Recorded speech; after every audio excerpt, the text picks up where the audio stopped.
हाँ जी बच्चों, last class में अपनों ने क्या बात की थी कि हमें ये देखना है कि जब कंट्रोल क्या होगा, पास ऑन होगा गुड्स या सर्विस का, मतलब असेट। जब गुड्स और सर्विस का हमने कॉमन नेम क्या याद रखा था, असेट। जब असेट का कंट्रोल जाएगा कस्टमर के पास, उस समय हमें क्या करना है, रेवेन्यू रिकॉग्नाइज करना है। और वो कैसे हो सकता है, दो तरह से। एक over the period of time, और दूसरा क्या था, at point in time. At point in time मतलब एक साथ ही रेवेन्यू बुक होगा, प्रोपोर्शनेट करके नहीं। और over the period of time का मतलब ग्रेजुअली, धीरे धीरे। इसमें हमने 3 केस करे थे कि 3 में से कोई सा भी एक केस हो गया तो हम over the period of time मानेंगे। 3 केस क्या थे, जब कस्टमर साइमल्टेनियसली क्या कर रहा है, बेनिफिट रिसीव कर रहा है, या फिर क्या है, असेट सीधा कस्टमर के कंट्रोल में आ रही है। तीसरा क्या था कि मुझे क्या है, जो मैं चीज़ बना रहा हूँ वो मेरे लिए उसका कोई ऑल्टरनेटिव यूज़ नहीं है, प्लस क्या है, मुझे प्रोपोर्शनेट मेरा रुपए लेने का भी क्या है, राइट है। इन केसेस में हमें कैसे बुक करना होता है revenue, over the period of time. अब over the period of time तो करना है, मतलब धीरे धीरे रेवेन्यू बुक करना है, धीरे धीरे धीरे धीरे, ना कि क्या एक साथ। एट पॉइंट इन टाइम का मतलब यहाँ रेवेन्यू बुक करना है। Over the period of time का मतलब क्या, रेवेन्यू ग्रेजुअली धीरे धीरे बुक करना है। तो over the period of time में भी कैसे करना है, धीरे धीरे एसएलएम बेसिस पे करना है या कोई और तरीके से करना है। तो इसमें ये 2 मेथड बताता है, आउटपुट मेथड और इनपुट मेथड। आउटपुट मेथड और इनपुट मेथड। आउटपुट मेथड क्या कहता है, अब ये कोई गाइडेंस नहीं है कि कब आउटपुट लगाना चाहिए, कब इनपुट देखना चाहिए। आपको अपने आप से हिसाब से कॉल लेनी पड़ेगी। जैसे जैसे मैं एग्जांपल लूंगा आपको पता लगता रहेगा कि यहाँ आउटपुट ठीक रहेगा या इनपुट ठीक रहेगा। आउटपुट मेथड क्या बोलता है कि आप क्या देखो, वैल्यू टू कस्टमर देखो। जो कस्टमर को आपने वैल्यू प्रोवाइड कर दी उस रेशो में। मान लो कि टोटल कस्टमर को आपने 100 रुपये का कॉन्ट्रैक्ट किया है और उसमें से भी आपने 40 रुपये की वैल्यू प्रोवाइड कर दी, तो आप क्या मानो, 40 रुपीज़ के हिसाब से रेवेन्यू बुक करो। और यहाँ क्या है,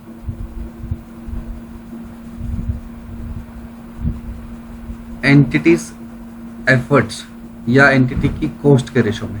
एंटिटी ने कितना मेहनत कर लिया उसके हिसाब से। अब मैं आपको एग्जांपल बताता हूँ।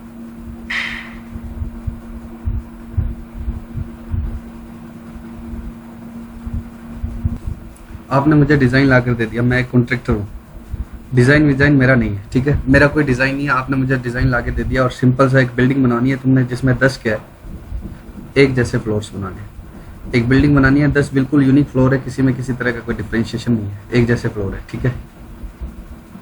ऐसे 10 फ्लोर बनाने आपने मुझसे बनवाने। अब मैंने अभी तक 2 फ्लोर बना लिए हैं, तो आपको कितना आउटपुट मिल गया, अब कितना आउटपुट मिल गया, 2। तो मैं कितना रेवेन्यू बुक कर लूंगा, 2/10। मैं ये मान लूंगा कि 2/10 काम हो गया, 3 कर लिए तो 3/10। आपको क्या मिल गया आउटपुट मेथड में, आपको क्या मिल गया, मुझे ये देखना, ठीक है।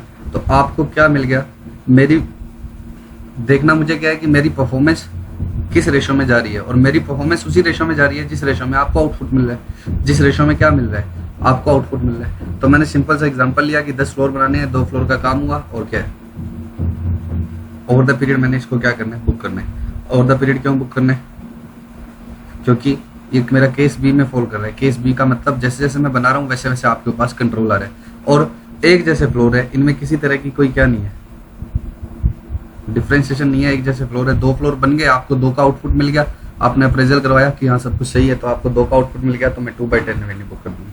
लेकिन कुछ केसेस ऐसे होंगे जहां आपको कुछ मिलेगा ही नहीं, बट मैंने परफॉर्मेंस कर दी है, मैंने परफॉर्मेंस की है, ऐसा नहीं है कि मैंने कुछ नहीं किया है, लेकिन क्या है, आपको अभी कोई भी आउटपुट नहीं मिला है। तो फिर मैं रेवेन्यू कैसे बुक करूंगा, फिर मैं आउटपुट नहीं देखूंगा, फिर मैं कैसे देखूंगा, इनपुट में। फॉर एग्जाम्पल आपका केस लड़ना है मुझे, आपका मुझे केस लड़ना है, ठीक है। उस केस के लिए मैं आपकी फाइल्स वगैरह अभी सारे क्या कर रहा हूँ, स्टडी, पुराने फैक्ट्स क्या हुआ था क्या नहीं हुआ था, सारे फैक्ट्स क्या कर रहा हूँ, स्टडी। तो पहले बताओ ओवर द पीरियड या at the time, at the point, over the period. क्यों ओवर द पीरियड, क्योंकि हमारा केस सी में फॉल कर रहा है, ये मानते हुए कि हमारा केस सी में फॉल कर रहा है। क्यों, क्योंकि आपके लिए जो मैं स्टडी कर रहा हूँ वो यूनिक है, वो उसका मेरे और कोई अल्टरनेटिव यूज नहीं है, या आपकी मेरा और कोई अल्टरनेटिव यूज नहीं है। और कोई अल्टरनेटिव यूज नहीं होने का मान लो, जैसे ऑडिट फीस मान लो, तो मैं आपके लिए फिक्स रेट वेरीफाई कर चुका हूँ, डेटर वेरीफाई कर चुका हूँ, तो वो आपका यूनिक काम है आपका।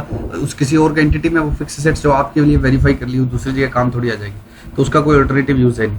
और प्लस आपने मुझे क्या बोल रखा है कि आपको प्रोपोर्शनेट फीस मिल जाएगी अगर आप हम बीच में आपसे काम छुड़वाते हैं। तो हमारा और आपका काम किस में फॉल कर रहा है, सी में।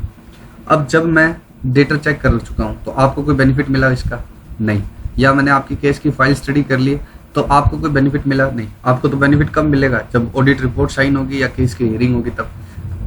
इस केस में कब होगा, आपको बेनिफिट कब मिलेगा, फर्स्ट केस में। जब ऑडिट का एग्जांपल लेते हैं, मैं आपका ऑडिटर हूं,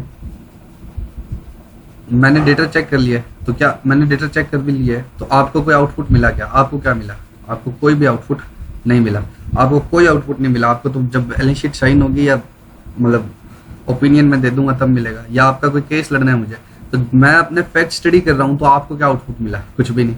लेकिन हमारा केस सी में कवर हो रहा है, ओवर द पीरियड बुक करना है, तो मैं आउटपुट के बजाय अब क्या लगाऊंगा, इनपुट मेथड लगाऊंगा। कि मेरे एफर्ट्स तो हुए हैं ना डेटा को चेक करने में, तो मैं इनपुट मेथड लगाऊंगा कि मेरे को लगता है कि इस ऑडिट को करने में मुझे 50 आवर्स लगाने थे और जिसमें से मेरे कितने आवर्स लग चुके हैं 20 आवर्स, तो मैं इनपुट मेथड के बेसिस पर करूँगा। ठीक है, किसके बेसिस पर करूँगा, इनपुट मेथड के बेसिस पर। तो अलग अलग हो सकता है। मैं कंस्ट्रक्शन पर भी क्या हो सकता है, कंस्ट्रक्शन के कॉन्ट्रैक्ट पर भी क्या हो सकता है, आउटपुट मेथड जरूरी नहीं है कि आउटपुट मेथड ही लगे, क्या लग सकता है, इनपुट मेथड। ज्यादातर इनपुट मेथड ही ज्यादा ठीक रहेगा। ठीक है, क्योंकि आपका जो काम आपने जो परफॉर्मेंस कर दी वो किससे ज्यादा रिलेटेड होती है, आपके एफर्ट से। लेकिन फिर भी ये कहता है आउटपुट मेथड भी लगा सकते हो। जैसे मैंने आपको एग्जांपल दिया कि 10 बिल्डिंग बनानी है, बिल्कुल एक जैसी सी बिल्डिंग है। ठीक है, ठीक है, 10 बिल्डिंग बनानी है, एक जैसी बिल्डिंग है, तो 2 मैंने फ्लोर बना दिए, कोई इसमें ज्यादा मेरे एक्स्ट्रा एफर्ट्स है नहीं। ठीक है, लेकिन अब मैं यहाँ पर आपको बोलता हूँ कि आपने मुझे कंस्ट्रक्शन का काम दिया जिसमें क्या करना है, कि डिजाइन भी मुझे करना है, उसके बाद में जगह जगह से मुझे क्या करवाना है, मटेरियल मंगवाना है, जितना भी कंस्ट्रक्शन मटेरियल है मुझे मंगवाना है, और उसके बाद में कंस्ट्रक्शन भी करना है आपके साथ, आपकी मतलब बिल्डिंग का। तो 3 सारे, और ये सारों को हमने एक ही परफॉर्मेंस ऑब्लिगेशन माना हुआ है। क्यों एक ही परफॉर्मेंस ऑब्लिगेशन माना हुआ है हमने, याद करो, क्योंकि इंटीग्रेशन सर्विस इन्वॉल्व है और आप सबको क्या चाहते हो, आपने with in the context of contract क्या है, ये एक ही चीज है। तो अब बताओ, जब मैं डिजाइनिंग पे लगा हुआ हूँ, तरह तरह की चीजें सोच रहा हूँ, तो आपको तो कुछ भी नहीं मिल रहा है ना, आपको क्या आउटपुट मिला, कुछ भी नहीं। मैं तो डिजाइनिंग के बारे में सोच रहा हूँ तरह तरह से, अलग अलग तरीके से। तो फिर कौन सा मेथड ठीक रहेगा, इनपुट मेथड। तो कौन सा मेथड ठीक रहेगा, इनपुट मेथड। इनपुट मेथड का मतलब आपने टोटल कितना टाइम डिवोट करना था, या आपकी टोटल एक्सपेक्टेड कॉस्ट कितनी थी, उसमें से कितनी कॉस्ट इनकर होगी। जनरली इनपुट मेथड कॉस्ट के रेशियो में बांटता है। अगर आपको आईपीसीसी में याद हो AS7, तो कंस्ट्रक्शन कॉन्ट्रैक्ट में हम क्या बोलते थे, कॉस्ट इनकर्ड होगी 100 और टू बी इनकर्ड। जैसे मैं आपके लिए कोई कंस्ट्रक्शन का काम कर रहा हूँ, मैंने 100 रुपए की कॉस्ट इनकर कर दी,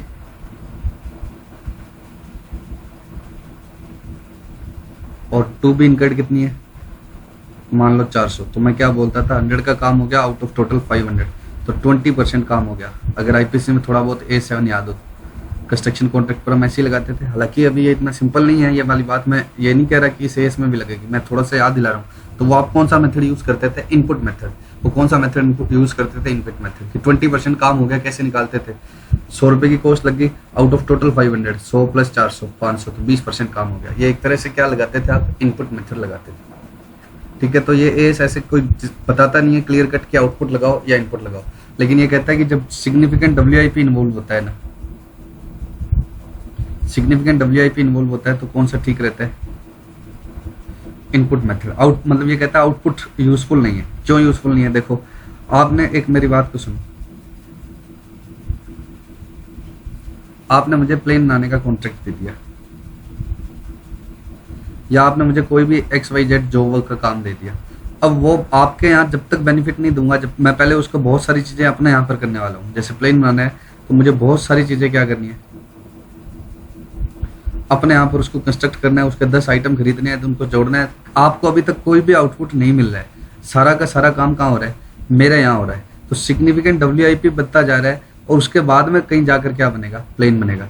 बहुत सारा WIP इन्वॉल्व होता जा रहा है, बहुत सारा WIP बनता जा रहा है, आपको कुछ भी आउटपुट मिल ही नहीं रहा है। लेकिन मेरी परफॉर्मेंस तो हो ही रही है ना, मैं अपना काम तो कर ही रहा हूँ। आपको आउटपुट नहीं मिल रहा है वो अलग बात है, लेकिन मैं तो अपना क्या कर रहा हूँ, काम कर रहा हूँ। तो जो मेरी परफॉर्मेंस है उसको मैंने तो काम किया ना बहुत सारा, ये WIP बनता जा रहा है। आपको कोई फायदा नहीं मिल सकता जब तक ये WIP पूरा ना हो जाए, आपको कोई फायदा नहीं मिल सकता। सिग्निफिकेंट WIP बनता जा रहा है, बट मेरी परफॉर्मेंस क्या हो नहीं रही है, क्या मेरी परफॉर्मेंस तो हो ही रही है। तो मैं फिर आउटपुट मेथड कैसे लगा दूं यहाँ पर। तो जहाँ सिग्निफिकेंट WIP इन्वॉल्व हो रहा है, WIP का मतलब वर्क इन प्रोग्रेस है, वर्क इन प्रोग्रेस है, तो सामने वाले को कुछ भी आउटपुट मिल नहीं रहा है। और आउटपुट नहीं मिल रहा है तो फिर आउटपुट मेथड के हिसाब से करेंगे तो रेवेन्यू जीरो ही रह जाएगा, जबकि मैंने सब्सटेंशियल काम कर दिया है। ठीक है, तो आउटपुट मेथड वहां पर ये कहता है फायदे का नहीं है, काम का नहीं है, जहां पर क्या है सिग्निफिकेंट WIP इन्वॉल्व है। अरे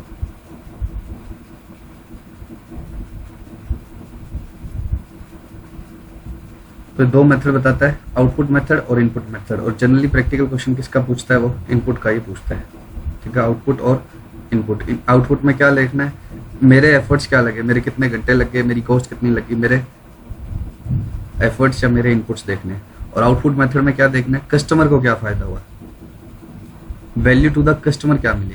वैल्यू टू द कस्टमर का मतलब कस्टमर को क्या फायदा हुआ। तो इसमें सर्वे करवा के देख लो कि काम कितना कंप्लीट हो गया, इसमें क्या है मैंने कितने रिसोर्स, मैंने कितनी खर्चे लगा दिए, कितने लेबर आवर्स इनकर कर दिए, इस तरह की बातें करते हैं। लेकिन ये क्या बोलता है, आउटपुट मेथड कब ठीक नहीं है, it may not be useful in depicting the entity's performance. मुझे लेना कैसे, रेवेन्यू कैसे कैसे बुक करना है, जब जब मेरी परफॉर्मेंस होती रहे। 10% परफॉर्मेंस होगी तो 10%, 20 हो जाए तो 20। तो ये कहता है ये यूजफुल नहीं है एंटिटीज की परफॉर्मेंस को रिफ्लेक्ट करने में। If it would fail to measure some of the goods और services for which control has transfer to the customer. For example पढ़ना है, क्या कहना चाहता है इस लाइन के through. Output based on unit produced और unit delivered would not depict an entity's performance in satisfying a performance obligation if at the end of reporting period the entity's performance has produced WIP or finished goods controlled by the customer that has not been included in the measurement of output। अगर आप कौन सा method ले low output में, unit delivered या unit produced. मान लो आपने मुझे 10 पेट्रोल पंप बनाने का क्या दिया है, कॉन्ट्रैक्ट दिया है। अभी तक मैंने 10 साइट पर थोड़ा थोड़ा काम स्टार्ट कर दिया है, और आप क्या कहते हो 2 यूनिट बना दी तो 2/10 कर लेंगे। जबकि क्या है, यूनिट प्रोड्यूस्ड और यूनिट डिलीवर्ड के हिसाब से देखोगे, would not depict an entity's performance in satisfying the performance obligation. मैंने सब पर थोड़ा काम तो किया ही है, लेकिन मैंने अभी तक कि कोई भी यूनिट आपको क्या नहीं की, डिलीवर नहीं की।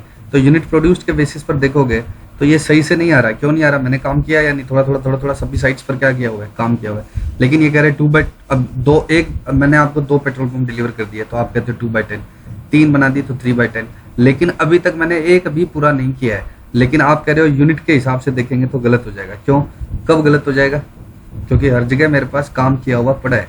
ये कह रहे for example output method based on unit produced और units delivered would not faithfully depict the entity's performance in satisfying a performance obligation if at the end of reporting period the entity's performance has produced WIP or finished goods controlled by the customer that are not included in the measurement of output। Entity की performance से कुछ WIP बना है या कोई finish goods बना है, लेकिन उसको आप आउटपुट में नहीं ले रहे। जैसे मैंने पेट्रोल पंप पूरा भी कर दिया लेकिन अभी तक आपको नहीं दिया है, तो आप इसको आउटपुट में ले नहीं रहे हो। क्यों, क्योंकि अभी आपको मैंने दिया नहीं, तो आप इसको आउटपुट में ले नहीं रहे हो। ठीक है, या सर्वेयर आकर क्या बोल देता है कि मैं सर्वे कर रहा हूँ और उसने 2-4 कमियां निकाल दी, तो उसने आपने क्या बोला कि ये काम पूरा नहीं हुआ है, तो आप इसको आउटपुट के मेजरमेंट में ले नहीं रहे हो। उसके 2-4 कमियां निकाल लेने से क्या काम जीरो हो गया क्या, नहीं। तो आपने कहा कि नहीं, सर्वेयर के हिसाब से हमने काम चलेंगे, तो सर्वेयर इसको आउटपुट के मेजरमेंट में ले नहीं रहा है। क्यों नहीं ले रहा है, क्योंकि उसको लग रहा है कि इसमें चीजें क्या है, दिक्कत है। तो that are not included in the measurement of output. अगर आप, और जो WIP है उसको तो आप वैसे ही नहीं ले रहे मेजरमेंट में कि यूनिट अभी डिलीवर हुई नहीं है या यूनिट अभी तक क्या नहीं प्रोड्यूस हुई नहीं। तो आउटपुट मेथड कहाँ यूजफुल नहीं है, जब काम हो चुका आधा अधूरा, लेकिन आप उसको आउटपुट में नहीं ले सकते। क्यों, क्योंकि वो कंप्लीट यूनिट नहीं बनी है। जैसे मैंने आपको प्लेन का एग्जांपल दिया, तो आपको कोई आउटपुट क्या मिला, कुछ भी नहीं, लेकिन मेरे यहाँ तो काफी काम हो गया ना। तो आउटपुट मेथड इसलिए क्या है, यूज नहीं करते। कब, जब ये परफॉर्मेंस को ठीक से डिपिक्ट ना करे। ठीक से डिपिक्ट करने का मतलब इधर मैंने काम कर दिया है बट आपके पास क्या नहीं आ रहा, कोई आउटपुट आ नहीं रहा, इसलिए आपने क्या नहीं। जैसे मैंने लॉयर हूँ मैंने बहुत सारी रिसर्च मतलब सर्च कर लिया, आपकी फाइल वगैरह पढ़ी, लेकिन आपको क्या आउटपुट आया, अभी तक कुछ भी नहीं आया।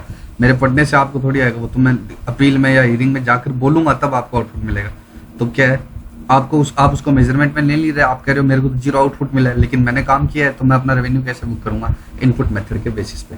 इनपुट मेथड क्या बोलता है, मेरे एफर्ट्स देखो या मेरे इनपुट्स देखो, मेरे एफर्ट्स देखो और मेरे इनपुट देखो कि मैंने क्या किया है, एक्सपेंडेड।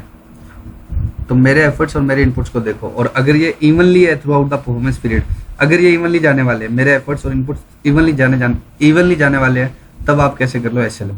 तो इनपुट मेथड वैसे तो स्टार्टिंग में क्या कहता है कि मेरे एफर्ट्स देखो और मेरे इनपुट्स देखो, और ये कहता है कि अगर ये इवनली ही जाने वाले हैं, अगर ये कैसे जाने वाले हैं, इवनली जाने वाले हैं, तो रेवेन्यू कैसे रिकॉर्ड कर लो, स्ट्रेट लाइन बेसिस पे। रेवेन्यू कैसे रिकॉर्ड कर लो, स्ट्रेट लाइन बेसिस पे। मैं एग्जांपल देता हूँ, जैसे मेरे पास एक जिम है, ये मेरे इक्विपमेंट पड़े हैं, आपने मुझसे 1 साल का कॉन्ट्रैक्ट कर लिया, 1 ईयर का कॉन्ट्रैक्ट। आप आओगे सर्विस लोगे, आप आओगे सर्विस लोगे। जिम वाला रेवेन्यू कैसे बुक करेगा? अब ये होता है कि आप कभी कम आते हो, किसी महीने में ज़्यादा आते हो, तो क्या मैं इवनली नहीं दे रहा एफर्ट्स? मैं अपना आउटपुट मतलब मैं अपने सर्विस इवनली नहीं दे रहा? नहीं, मैं अपनी सर्विस इवनली दे रहा हूँ। इसका मतलब कुछ लोग क्या समझ लेते हैं कि जिस महीने में जिम ज़्यादा करी उस महीने में ज़्यादा रेवेन्यू डालो। ऐसा कुछ नहीं है। मेरा ये नहीं है कि मैं आपको जिम ज़्यादा करोगे कम करोगे, आपको क्या आउटपुट मिला मुझे इससे कोई मतलब ही नहीं है। आप साल में 1 दिन भी ना हो तो भी मैं तो अपना महीने के महीने रेवेन्यू बुक करता रहूँगा। मान लो 1 साल का कॉन्ट्रैक्ट है और 1200 रुपये का क्या है कॉन्ट्रैक्ट है। 1 मिनट,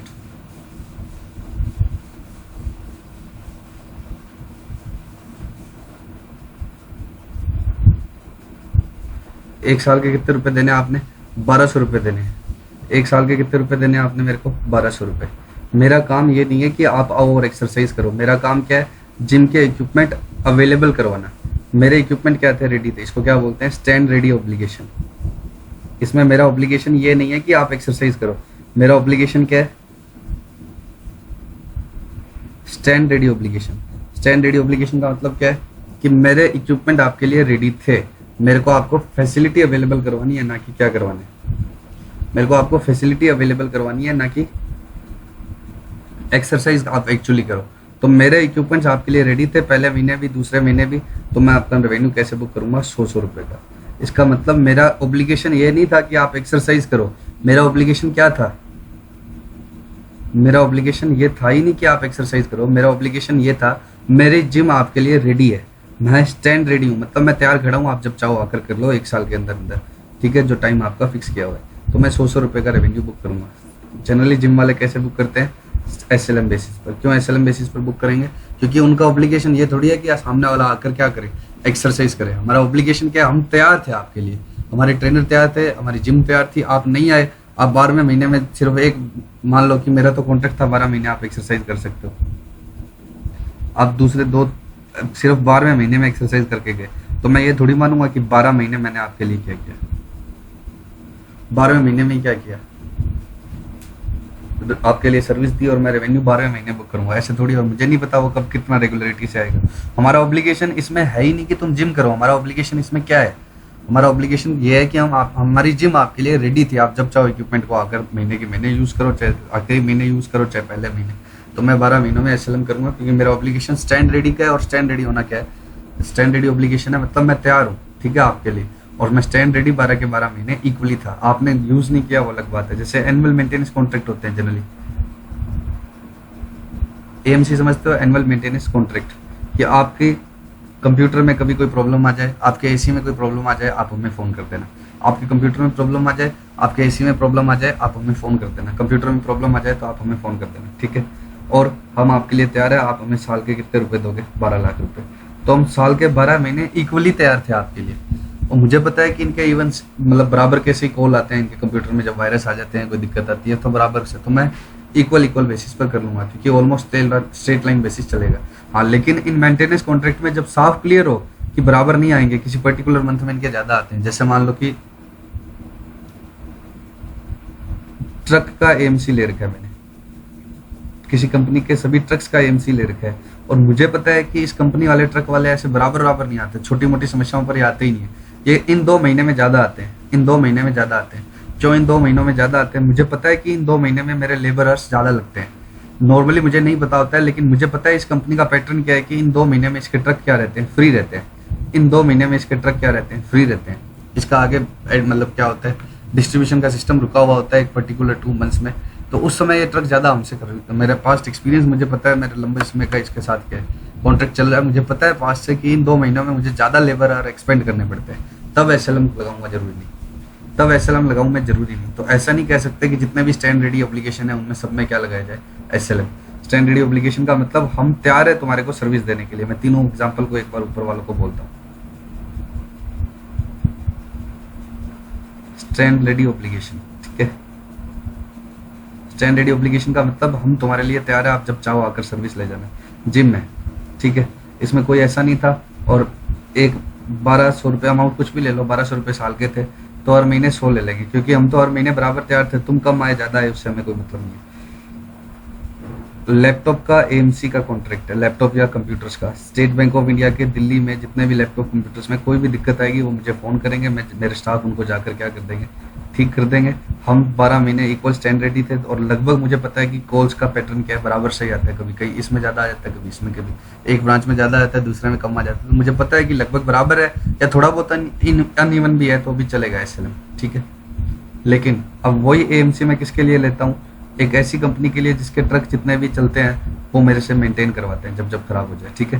भैया आप अपनी कार की बाइक की सर्विस करवाते हो तो वो पैसे लेते हैं नहीं, लेकिन बड़ी कंपनी वाले जिनके पास 50-50 ट्रक है, 100 डिलीवरी वैन है, ट्रक्स है, तो वो ऐसे थोड़ी है कि मतलब हर बार सर्विस के अलग से रुपए देंगे। वो तो एक बड़े कंपनी से कॉन्ट्रैक्ट करते हैं कि हमारे जब आएंगे, ठीक है। और जो मेरा कस्टमर है उसके इन 2 महीने में डिलीवरी का काम रुका हुआ रहता है। इन 2 महीने में प्रोडक्शन चल रहा होता है तो डिलीवरी क्या होती है, कम।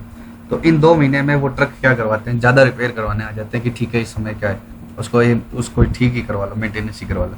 तो मुझे जब पता है कि यहाँ इक्वल नहीं आता है, भले ही मेरा ऑब्लिगेशन स्टैंड रेडी का है, लेकिन मुझे पता है कि इन 2 महीने में ज़्यादा टाइम लगता है, तो इन 2 महीने में मेरे ज़्यादा रेवेन्यू, क्योंकि मेरे एंटिटी के एफर्ट्स को क्या करना चाहिए, रिफ्लेक्ट करना चाहिए, मेरा इनपुट मेथड कहता है।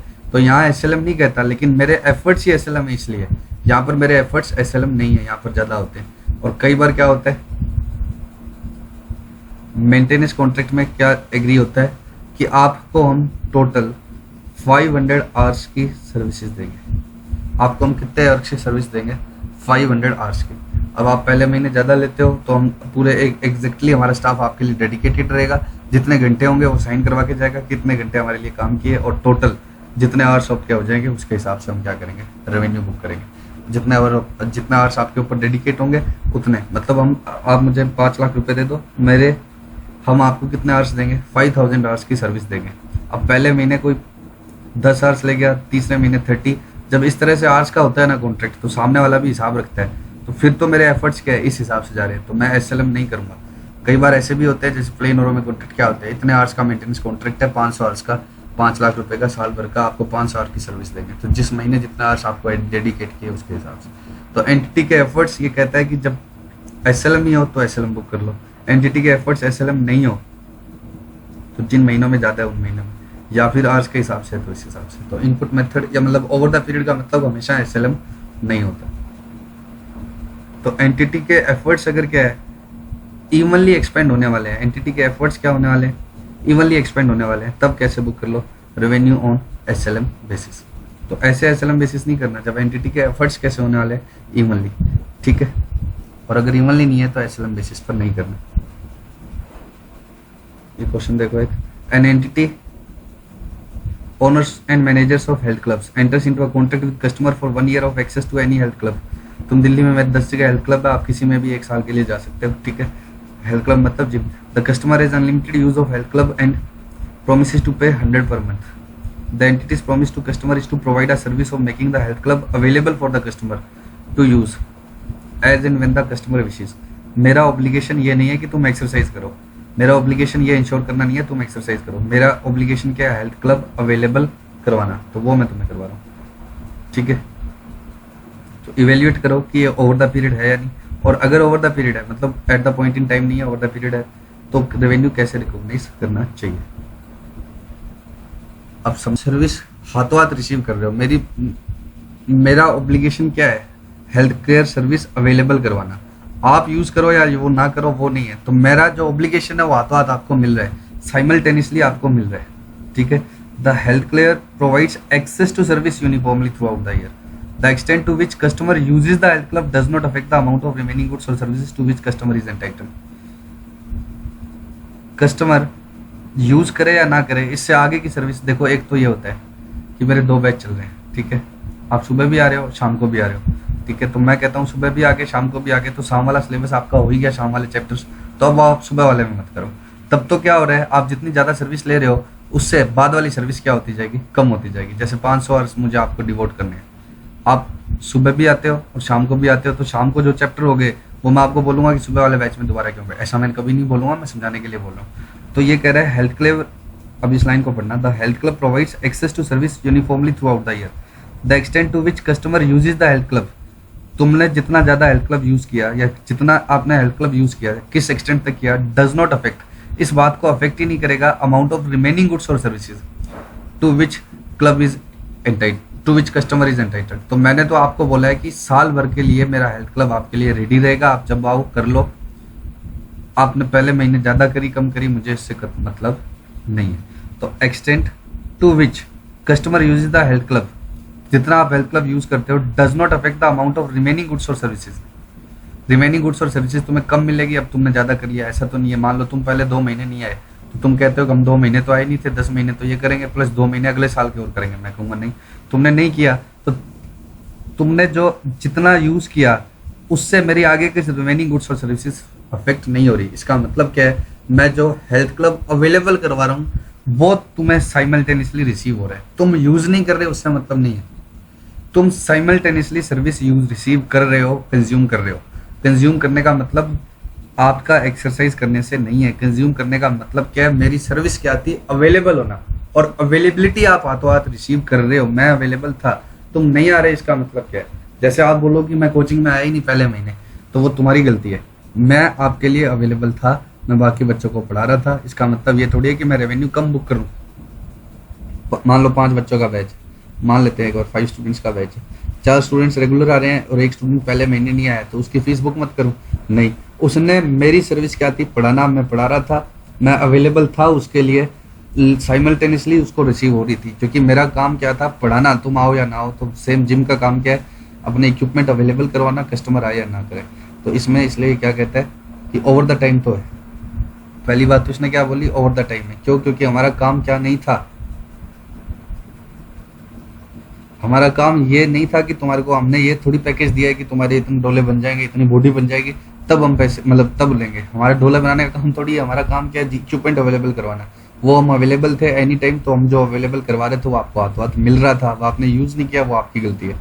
ठीक है, तो क्राइटेरिया ये मेरा मीट हो गया, साइमल्टेनियसली रिसीव हो रहा था कस्टमर को। अब साइमल्टेनियसली हो रहा था, तो अब हमें क्या देखना है, पैटर्न, कि हम किस रेशो में सेटिस्फाई कर रहे हैं performance obligation. The services are uniformly provided to customer throughout the year. Therefore, best measure of progress is to recognize revenue on SLM basis. तो कैसे बुक करना है, SLM बेसिस पर। 50th क्वेश्चन हम बाद में करेंगे, आज ये वीडियो इतना ही बनाएंगे। ठीक है।